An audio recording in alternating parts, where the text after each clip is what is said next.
1975, way back, they were in US, I think in Harvard University.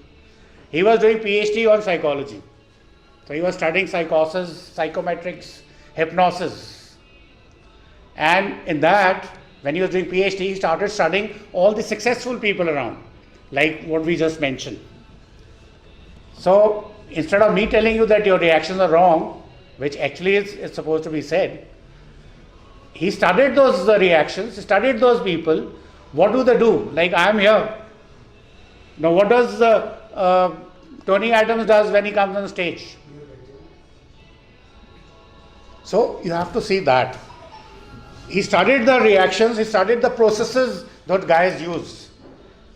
And then he came out, okay, if you want to be successful like Barack Obama, this is the pattern. You want to be successful like Sachin Tendulkar, this is the pattern. Now those patterns are nothing new. Mahatma Buddha जब वो कपिल वस्तु का राजकुमार उठ के वो गया में पेड़ के नीचे बैठा तो उसको राम जी या विष्णु जी ने आके कुछ मन में डाला नहीं था या था या अल्लाह ने आके कुछ डाला था. That was already within him and he only realized it.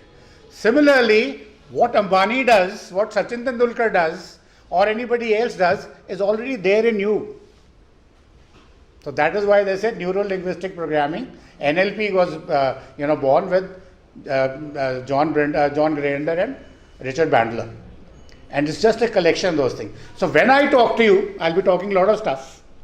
That will only be collecting your stuff within you, out of you, into your mind, so that you become an entrepreneur like Dhiru भाई अंबानी, जो घर से भागा हुआ था, petrol के डब्बे पे, उन दिनों पेट्रोल पंप पे पेट्रोल नहीं मिलता था ना, यमन में था, कहाँ पे था, सीरिया में, तो he was a delivery boy, and look at where is he gone.